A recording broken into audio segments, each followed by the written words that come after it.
여러분 안녕하십니까? 전주 MBC 뉴스데스크입니다. 카드 한 장으로 도내 관광지 여러 곳을 이용할 수 있는 전북 투어 패스라는 게 있습니다. 전라북도가 도내 관광지에 골고루 여행객들을 끌어들인다며 많은 돈을 들여 만든 카드인데요. 발매 1년이 다 되도록 아는 사람도 없고 판매도 신통치 않습니다. 박찬희 기자가 취재했습니다. 관광객들이 많이 찾는 전주 경기전. 투어 패스를 구매해 입장하는 관람객을 보기가 어렵습니다. 구매자는커녕 아는 사람도 없습니다. 좀 전에 이 입구에 투어버스 그거에 있다는 거 와서 알았어요. 그래서 안에 앱을 안 봐서 어떤 내용이 있는지 어떤 혜택이 있는지 모르니까. 4,200원인 한옥마을권 투어 패스 하나면 경기전은 물론 다른 문화시설 3곳을 무료 관람할 수 있어 개별로 구입할 때보다 7,800원이 이익입니다. 이런 투어 패스 혜택을 안내하는 홍보판이 매표소 앞에 있지만 관심을 보이는 관광객은 거의 없습니다. 사진 박물관이라든지 모자 박물관이라든지 이런 데 별로 관심 없어요. 네. 별로. 전라북도가 제시하는 투어 패스 판매 실적도 의문입니다. 지난해 2월 투어 패스 발매 후 11월 말까지 판매량은 11만 장. 하지만 사용된 투어 패스는 그 절반인 5만 4천 장에 불과합니다. 외지 관광객이 실제 구매했다기보다는 홍보용으로 배포된 양이 판매량에 포함된 게 아닌지 의구심이 드는 대목입니다. 그렇다면 투어 패스 무료 시설 65곳의 이용률은 어떨까? 전체 투어 패스의 20%가 경기전에서 이용될 정도로 전주 한옥마을 쏠림 현상이 뚜렷합니다. 반대로 이용객 수가 채 100명이 되지 않는 시설도 10곳이 넘었습니다. 전라북도가 관광객 수요를 도내 전역으로 확산하기 위해 투어 패스를 14개 시군으로 확대했다는 취지가 무색해지는 이유입니다. 이제 이런 부분을 분산시키기 위해서 우리가 다양한 패키지 상품을 또 별도로 만들고 그 부분을 온라인 사이트하고 해서 판매를 하고 있는데 그런 부분들이 점점 판매량이 늘고 있기 때문에 2017년 한국 관광의 별로 선정되기도 한 전북 투어 패스. 하지만 전라북도 관광 산업을 한 단계 도약시키는 진정한 별이 되기까지는 아직 갈 길이 멀어 보입니다. MBC 뉴스 박찬익입니다. 고준희 양 사망 사건의 최종 수사 결과 숨지기 전날에도 폭행이 있었던 것으로 드러났습니다. 친부와 내연녀는 각각 상대의 범행이라고 주장하고 있습니다. 김하연 기자가 보도합니다. 경찰은 고양이 숨지기 전날인 지난해 4월 25일 새벽 1시쯤 친부 고 씨와 내연녀 이 씨가 준희 양의 등을 수차례 발로 차고 밟은 사실을 확인했다고 밝혔습니다. 밤이 늦었는데 잠을 자지 않는다는 게 이유였습니다. 경찰은 준희 양의 몸이 약해진 상황에서 숨지기 전날 폭행이 사망의 결정적인 원인이 된 것으로 보고 있습니다. 준희 양 시신에서 발견된 갈비뼈 골절도 숨지기 전날 폭행 때문인 것으로 추정됩니다. 준희 양은 이미 지난해 4월 초 친부 고 씨에게 발목을 수차례 밟혀 고름이 흐르고 기어다녀야 할 정도까지 건강이 악화된 상황이었습니다. 25일 폭행과 관련해서 2차성 쇼크의 가능성이 있다. 이로 인해서 내부 출혈, 흉곽내 출혈로 인해서 고 씨와 이 씨는 숨지기 전날의 폭행 사실을 인정하면서도 각각 상대방의 범행이라고 진술하고 있습니다. 이후 이들은 숨진 준희 양을 군산의 한 야산에 유기했고 주변 이웃들에게는 마치 준희 양이 살아있는 것처럼 연기하며 사건을 은폐해왔습니다.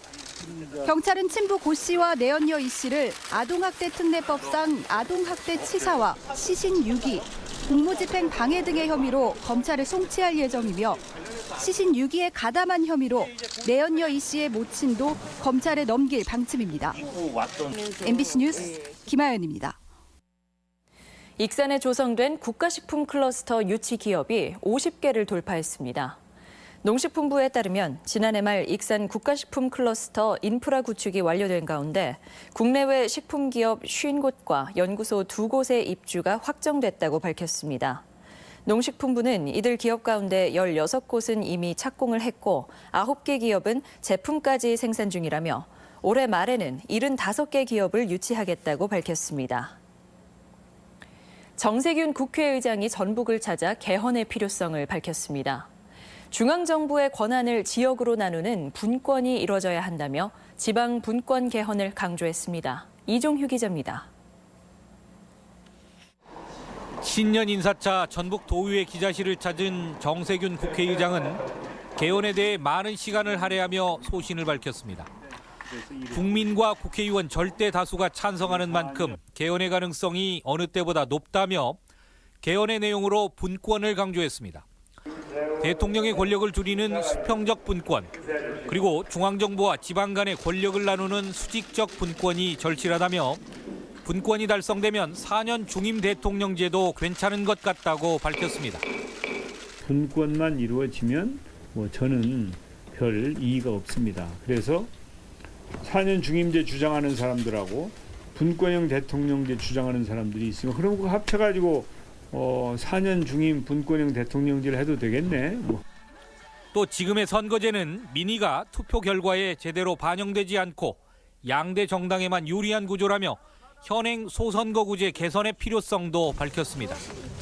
어떤 형태든 이 국민의 뜻이 투표 결과에 제대로 반영되는 그야말로 비례성의 원칙이 더 살아나는. 정 의장은 정권 교체로 전북 발전에 전기를 잡은 만큼 지역이 단합해 발전하길 바란다고 밝힌 뒤 오는 5월 말 의장직을 퇴임하면 자리 욕심은 없다며 평의원으로 돌아가 나라와 지역 발전을 위해 일할 것이라고 밝혔습니다. MBC 뉴스 이종휴입니다. 다음은 희망 2018 나눔 캠페인 성금을 전주 MBC에 맡겨주신 분들 소개해드립니다. 남원소방서 의용소방대 연합회에서 100만 원을 보내오셨습니다. 남원시 왕정동 강정몰 마을 주민들께서 120만 원을 보내주셨습니다. 성금을 보내주신 분들께 감사드립니다. 월급제인 전액관리제 도입을 주장하고 있는 택시 노동자들이 전주시의 용역이 엉터리라며 폐기를 주장하고 나섰습니다.